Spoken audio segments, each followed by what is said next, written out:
deal with me eventually. I've been moving the crowd since 17. Bones in my pedigree. I don't do money chasing a cheddar fiend. My chips be coming in quite steadily. I just let it be. Kick my feet up, lay on the roof like peanuts. It was written, now I'm the receiver of the gifts ahead of me. I better see not one of you clowns talking neither. Somebody gassed you for no reason. You need a better team. Maverick.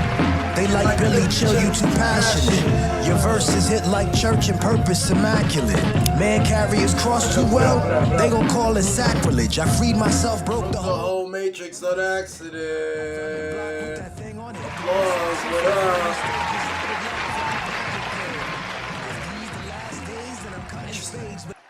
That's really still loud. I'm looking at the volume settings. What's good, yo? We are gonna check on the audio real quick because we've been having some weird audio issues, yo. But today is September 1st. Welcome to How Billy Sees It. Welcome to my show. I'm amped to be on.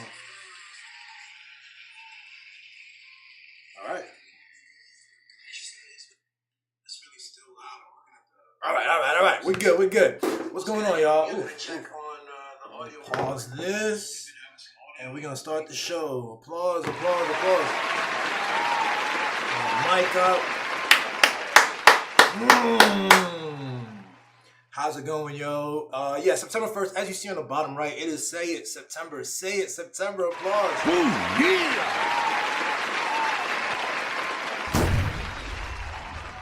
Shots in the air. Bop, bop. So good. Say It and September. Tasty. You love it. So we invented Say It September. It's just a month to reinforce the value of articulating it, saying the fucking thing, saying what it is, being free, saying what the internal dialogue is, you know what I'm saying? Like engaging with it.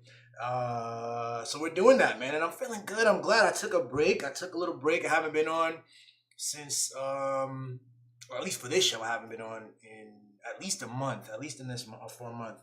But we've been doing Hot Mic with Sheba. Sheba's been on every day for some time now, almost 40 days or more than 40 days.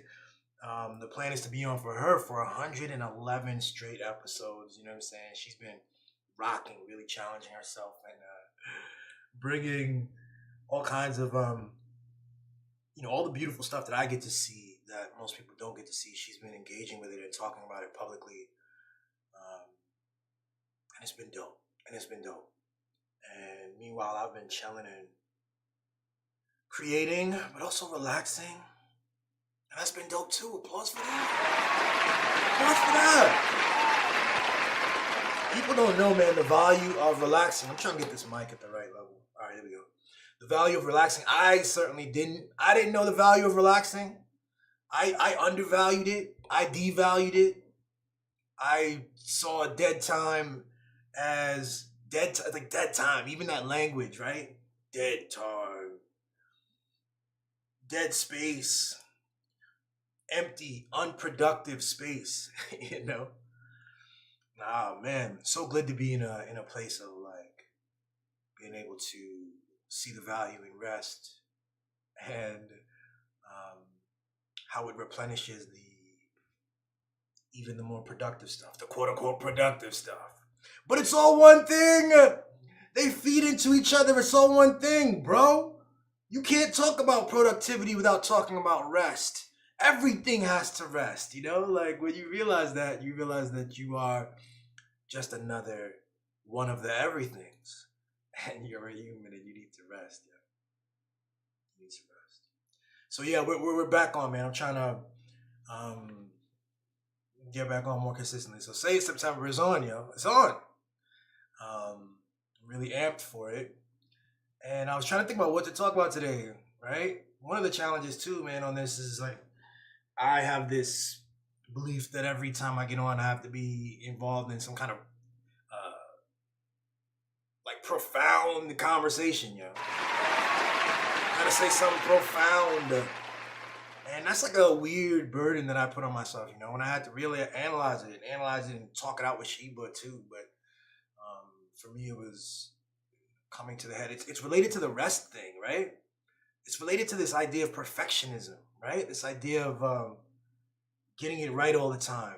I definitely grew up with that. You gotta be 5 times better than these white folk, and you gotta be perfect. You gotta be on point, especially when the camera's on. You gotta be on point and profound and all that. No, fuck that. Rest. You gotta grind. You gotta be on it. You gotta be prepared. You can't be caught slacking. No, rest.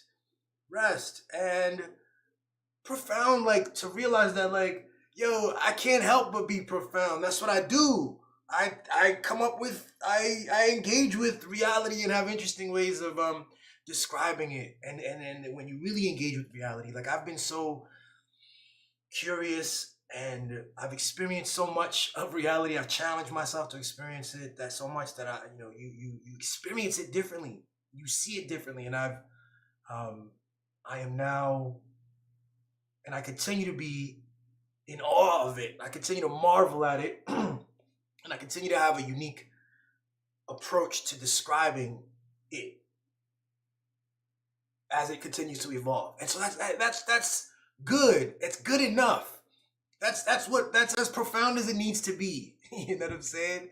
And I'm good. And I'm enjoying that. I'm enjoying coming to realize that. Even like ways of expressing too, you know what I'm saying? Like, I saw a lot of value. I grew up seeing myself as a stoic, even before I knew the word and I knew its philosophical roots in the word stoic, but like a kind of stoic demeanor. I'm not someone who's gonna jump off the handle. I'm not quick to anger. I really never was. I mean, when I get angry, I get angry. And I've had to learn how to deal with that in different ways. But yeah, like even now, like these just being. So getting on, being, expressing with the way that I express, with the hands and the movements and all this stuff. And, you try to get into journalism and you start to try to speak like a journalist. You want to speak like a good professional journalist. You speak about history. You want to speak like a historian or an academic. And you start to adapt and adopt these ways of being. And then you temper other things and other things that are true, man. And for me, my process now, this is episode, by the way, episode 34, I believe, altogether. I've been doing How Billy Sees It now for 5+ years. 132 episodes here. One of the things I've definitely learned is just get the fuck, just go, just say it, just engage. Let me move the say it, by the way. The logo is getting in the way of the chat. Just engage, yo. All of these like anxieties that hold people back, man. Notions of profundity and professionalism and assumptions about how people are seeing things and all that, man. That holds you back. That has you talking and planning for 2 years. It has you planning for more than that. Has you avoiding the actual doing. So, man, I feel so lucky. I feel like I'm in a different place, and we're rocking out. Applause, yes, we're rocking out. Today I wanted to talk. I said, okay, so what am I going to talk about? And I guess, well, what came up to me was vulnerability. Came up to me today. Vulnerability came up to me today. Authenticity came up to me today. Authenticity engages with vulnerability, and I think vulnerability is just like authenticity, but it's kind of a more focused expression of it. Like these two words point to very similar the same thing, right? But vulnerability tells me more directly that we're dealing with something. I'm sharing, I'm vulnerable, I'm choosing to be vulnerable. Now, not vulnerable in like a war setting, like in a condition where you, there's a way of like, you never want to be vulnerable when there are enemies around, right? It seems. I'm talking about vulnerable in a space of love. I'm talking about authenticity in a space of love. So in a context, I feel like there is a context where vulnerability, and men learn this all the time, and this is where I think it comes from. This masculine challenge with vulnerability comes from an analysis of a condition of violence, a condition of lawlessness and unkindness and people taking advantage and people cheating and people lying and people taking advantage. And so you want to look at all your vulnerabilities. You want to shore up all your vulnerabilities. You want to close up. You want to cloister. You don't want to share. You certainly don't want to expose a vulnerability so that someone could take advantage of the people who will take advantage of you.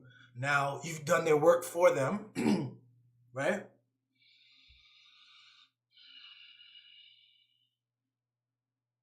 I think that that's real, and I think we need to kind of honor that. I think that there's a masculine truth there that's part of what is, and that's something to consider. It's funny because as I watch Sheba, Sheba deals with vulnerability differently than me. Sheba, I mean, we both deal with vulnerability. We both dive in on stuff, but she does it with even more freedom than I do. I have to. I still deal with like challenge, like wondering, trying to understand the boundaries. Like Sheba is free, and it's great to see that. It's great to live with that. Not everybody would know what to do with that. I feel like I'm crazy lucky. I feel like she's crazy lucky too. She says it all the time too. Like I understand and have the ability to like expand my container to engage with her and to hold space for her. But I'm also big, and I'm also learning how to be more and more free.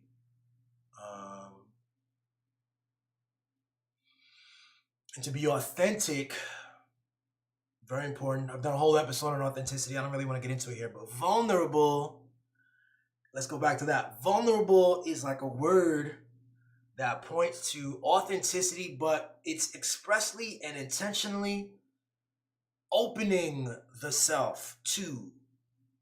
It's expressly and intentionally engaging with the worst parts, the scary parts, the weakest parts. I mean, you can be authentic and be really confident. You can be authentic and be really, big and free. But vulnerability says, I'm going to go authentic further, and I'm going to show you even the less desirable parts. Understanding that desire isn't this tier of like the desirable parts, the good parts, and the bad parts. Understanding that that's fake. Understanding that that's a social conditioning. Understanding that that's some sort of social narrative that you can transcend. And that's what the whole thing is about. The whole task of knowing the self and the whole question of authenticity does require, at some point, it requires a vulnerability. And you don't necessarily have to do it the way I'm doing it on YouTube and on Instagram and things like this, or the way Sheba does it. I think it's incredibly powerful to do it this way. I think that we've never had the technology to do it this way. You know what I mean? To know ourselves in this way, from the comfort of our homes, to engage with reality.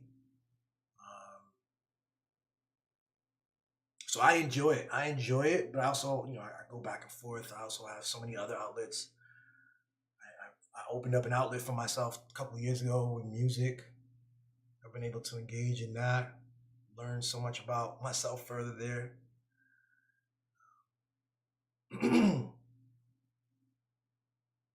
But I think vulnerability is a major key to love and to authenticity.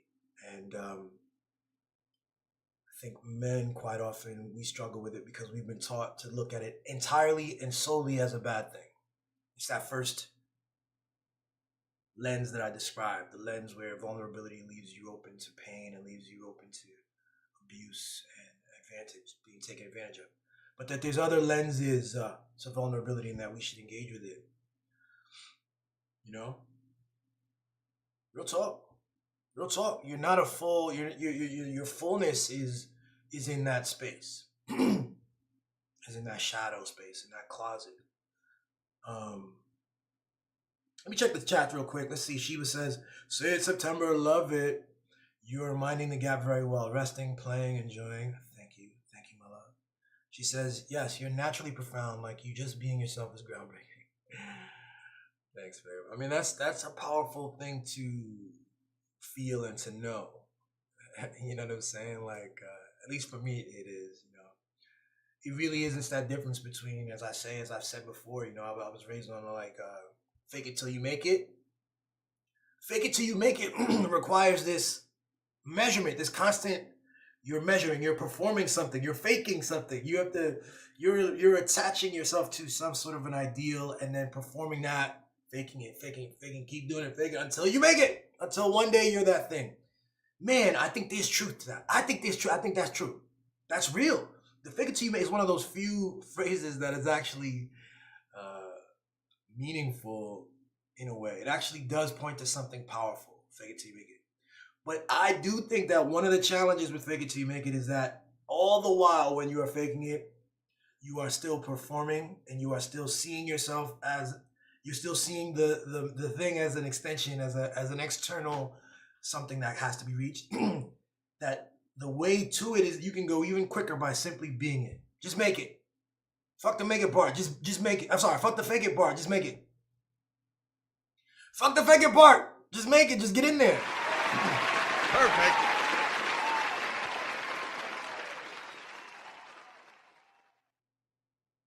So if I'm just making it, then I just get on, and I share, and I engage with reality, man, and that's when I think about, it's one of the things I really want to do. You know, I want to create with a freeness and an openness, and I also want to engage with reality, man. It's a dual game. I couldn't imagine purely like when I do my animations and stuff, or even my raps, or whatever creative stuff I'm making. I couldn't imagine entirely disengaging. Like, as free as I know that I am, I couldn't imagine entirely disengaging from reality, like creating just a whole world that has no connection to this world, where there's no through line or storyline or contrast or lesson. I don't know if that's even possible, because everything we think of is somehow connected, right? You can't just entirely disconnect. I don't know. I'm gonna think that through. But vulnerability, yo, back to vulnerability. I was just thinking about how a couple of weeks ago, a friend of mine visited. Maria visited out of New York. Shout out to Maria Meredith, good friend for like 20 years.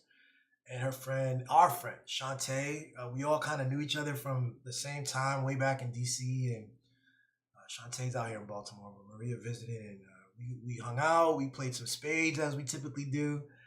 And then the next day, we got some brunch. And man, I had this weird emotional moment.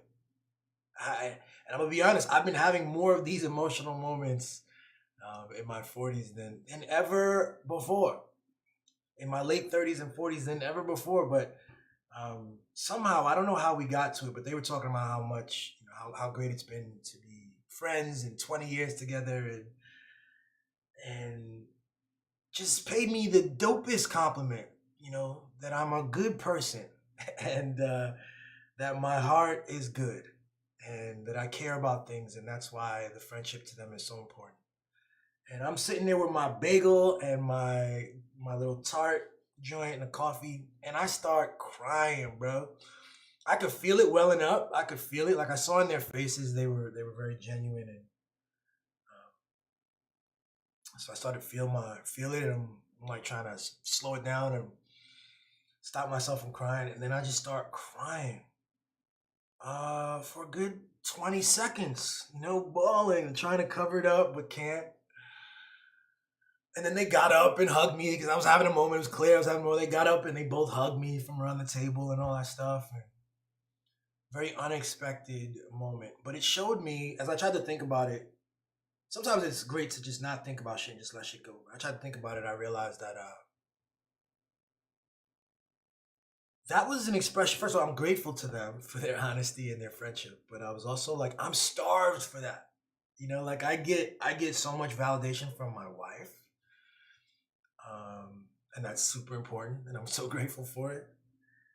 But before that, and without that, the truth is like with so many of the things I've been trying to do, everything from this podcast to the Hot Mic podcast as well, to the music I've been getting into, to some of the media literacy work I'm doing, challenging all kinds of things and trying things and having fun and doing it well. By the way, applause to me. Crushing. That's the winner. That's the winner sound effect there. Crushing the stuff, like really having fun and really proud of what I'm producing. I don't get much outside of my wife. I have earlier on, I would be really looking to see if I can be validated from certain things, and I get a couple of things here and there, and then I feel like people I don't know, are busy generally. The algorithms are weird. Also, I imagine that because I get a lot of views but I don't get anybody saying. I get likes and views even, but few comments, and then the people closest to me, the friends, the people I know as a young adult, I don't get the interaction. Some of the stuff I'm really pouring my heart out. I'm diving into some of my darkest, scariest things and trying to convey something. And it's a very muted response. And I've learned to accept that. I've learned to accept that a long time ago. I learned that when I first started doing animation, over 20 years ago. Doing animation, I did it primarily for this website I was doing, an independent media website back in the day, 20 years ago.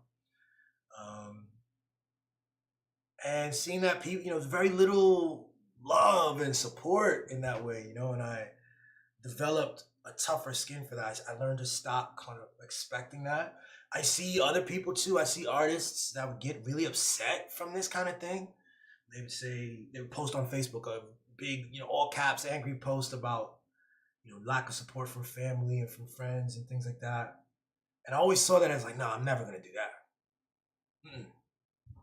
I'm not going to ask. I'm not going to have that breakdown moment where I lose control and I'm so needy for that validation that I'm angrily demanding it. That to me is a loss of control. It's a loss of control. Because you just keep doing it. If you keep doing it and you keep doing good shit, eventually people will have to show you respect and have to give you your props. You know what I'm saying? That's been my philosophy. And I've approached it that way for a long time now. And way before meeting my wife, I'm talking about. I feel like this has been my experience. This has been my experience. I feel like if some of the things, like when I got to CNN, a lot of people recognize that as good. A lot of people recognize that as an accomplishment because CNN is this big corporation and very visible thing and all these celebrities in there. And so there was some recognition in things related to that. But I'm even much more proud of many of the independent things I've done.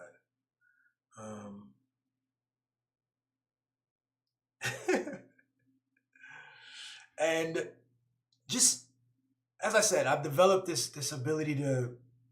I'm just gonna create without the need for that. I don't understand what's in people's heads. I don't understand the choices people make. I don't understand why a good friend would listen to a song I've written or made or produced or rapped and not fuck with it. You know what I'm saying? Stuff like this. And I there was a period of trying to think it over and I had to let go of that. So sit in this place of producing and getting comfortable of not getting the validation and really only getting validation from Sheba, trying to process that because I know Sheba means it, but I know she also loves me. I know it's both, and she's super supportive. And I know that I'm fucking good. I know I'm dope, but I could be less good, and Sheba might also give me some love. You know what I'm saying? It's kind of like this kind of thing. And I've developed that. And I'm just decided to keep rocking. But I also trust Sheba's taste. Like Sheba has great taste. So there's that. But then when my friends hit me with that, out of the blue, unexpected, while getting breakfast at this coffee house, I start bawling, crying. And I think that, oh yeah, and the anxiety I was having at the time was also our other friend was visiting. Sakura was visiting. So Sakura was also at the table watching this. And by now, I think Sakura has seen me cry a couple times now. As I said, my 40s is, I'm definitely engaging with the tears more. I'm engaging with the feelings and crying, and there've been different reasons at different points, but this one was it was an interesting one. It was, man, this relief that that they see who I am and they see me trying to create and to be a decent person as I've always attempted to be.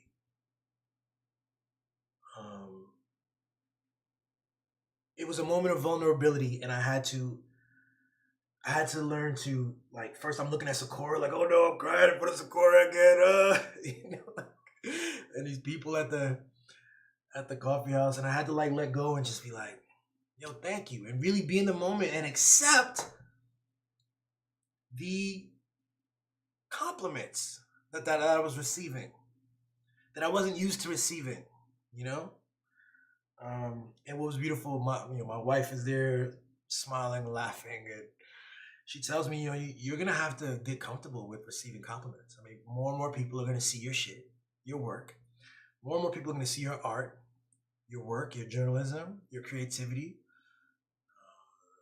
your creative output, and they're going to be grateful for it, and they're going to thank you for it, and you're going to have to receive it without crying, No, she didn't say without crying. I forgot how she said, but you're going to have to just receive it. Like, she was actually, she's big on feelings, and she was encouraging about, she was very happy at the moment. I was the one trying to like, all right, that's enough, thanks, but no, it's time to step into bigger things. It's time to step into a fuller self. It's time, applause for that. Boom, yeah! It's time, it's all there.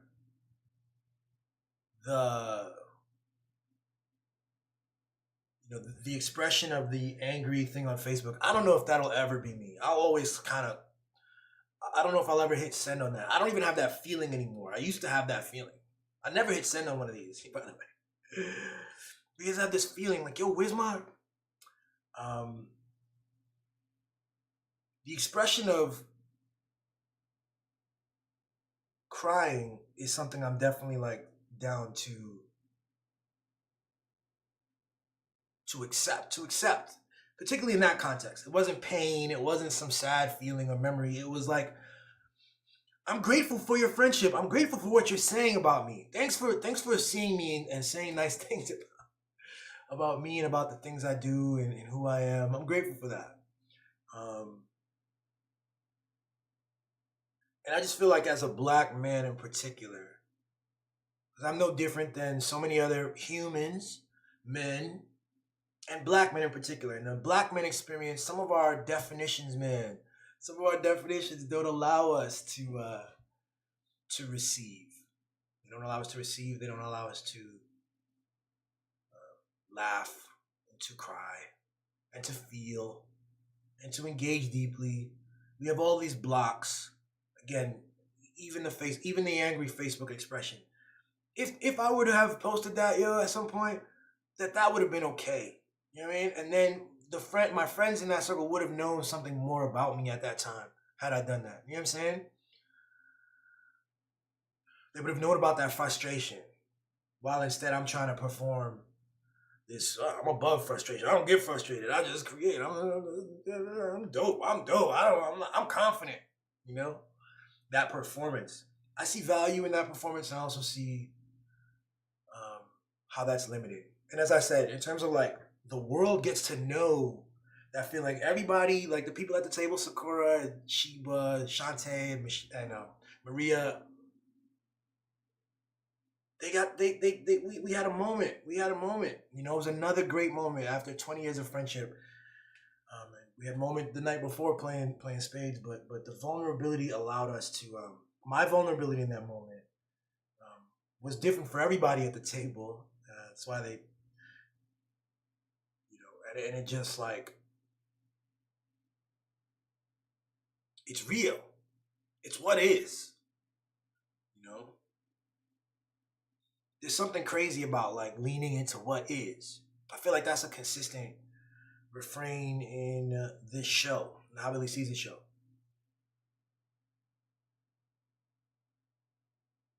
To identify what is. Even better than identifying, to let go of identification. To realize that the identification might be an obstacle to your engagement with what is. Because you can only engage with things that you have language for. And that you have a narrative for and a logic for. So you know the things that don't fit, we don't realize how we expel it. We don't deal with it. We block it off. So the logic of manhood.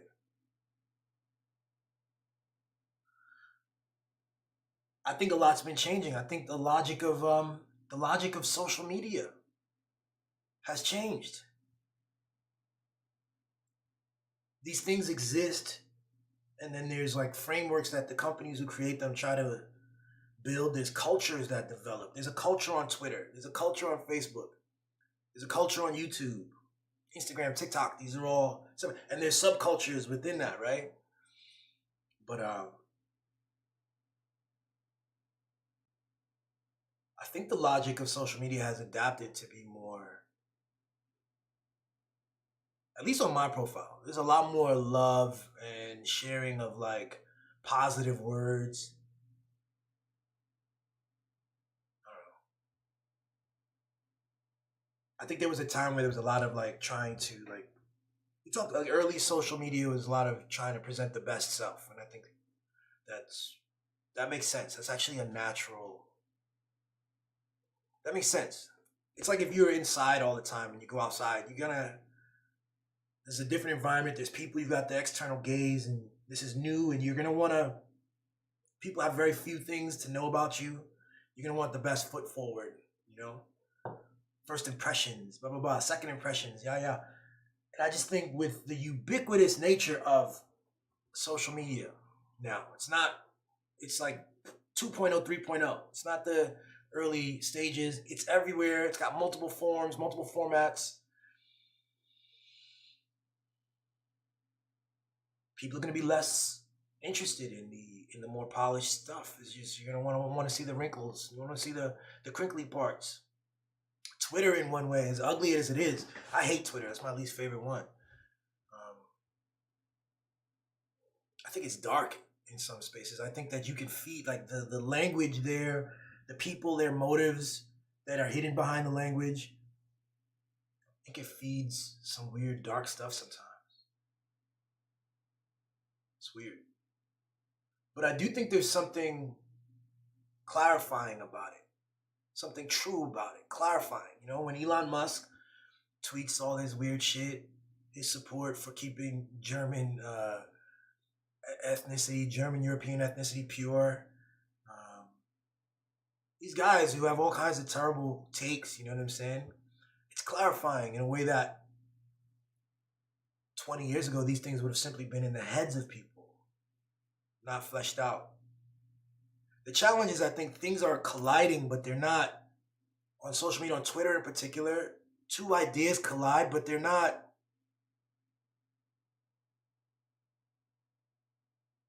They're not hitting each other in a way, you know? The goal, you know, there's still something to be developed about like how to discern and develop truth through ideas. Anyway, that's my rant. But back to it, man. Vulnerability, I think,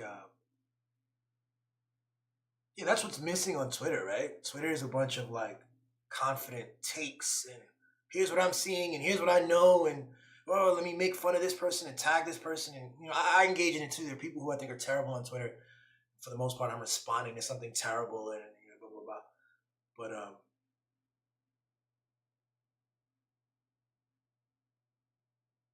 vulnerability includes the possibility of not knowing something, the possibility of being wrong.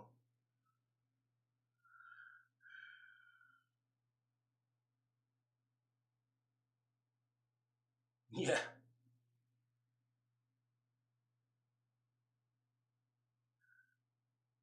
People don't really see the incentive in vulnerability. Again, I think particularly men, there's no, the typical logic says that there's zero incentive in vulnerability. Zero. Zero benefit to it.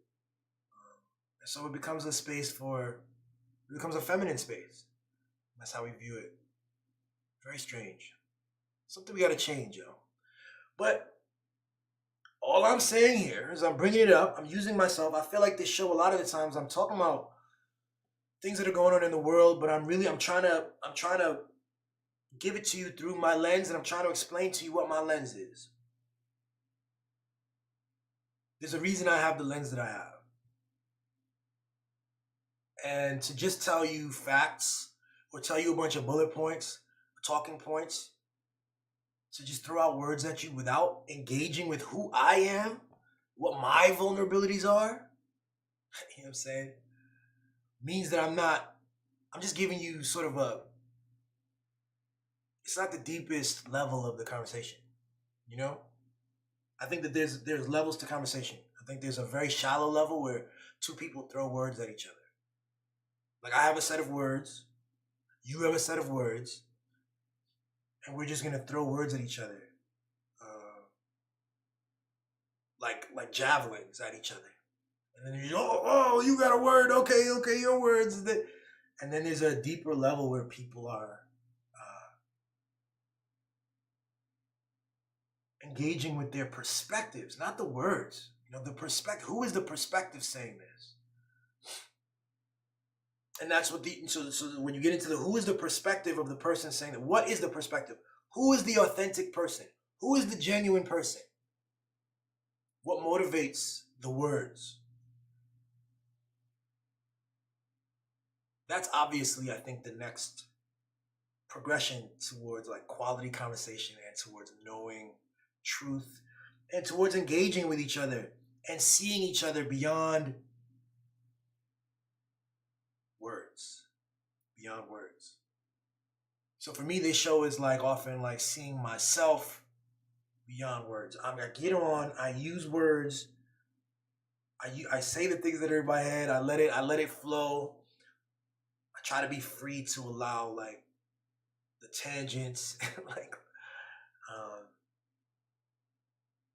the stream of consciousness, let it develop on camera, let it be as weird as it needs to be, which was a challenge for me. Again, a lack of vulnerability early on when I started this was one that wanted to be, I wanted to present something more sure, more certain, something like a more polished product, like the bullshit they put on TV, But see how we have to detach from stuff? See how the standard on TV has nothing to do with quality, has nothing to do with truth. The truth is going to be wilder, man. The truth is going to be weird. And that's what you're watching. I think I get so excited when I see people either on their YouTubes or on social media, however, and they're weird stuff. They're going at it, their vernacular, their approach. As long as there's love behind it, I don't care what words they're using. I don't care if they're doing it to music and if they're wearing a crazy outfit, or jumping around, or they're sitting, or they do this. One dude does it typically in a pond. He does it in nature in a pond, and he speaks to you and says a couple of words, and that's what it's all about. That's what we're doing. It's like it tells us more about ourselves. So for me, Say It September is all of that, man. It's being one of the people willing to get in there and say it and be it and to grow and to notice myself and to get more comfortable too, man. Like, so that's it. That's what we're doing. That's it. Applause for that. Thanks for watching. They're gonna be mostly half-hour shows, I think, too. So this one we got to 40 minutes. Crushing it. And thanks for that. Thanks for watching. I will see you tomorrow. All right. Peace. Be good. Enjoy your Monday. Love, love, love. Later. Ending right here. Boom.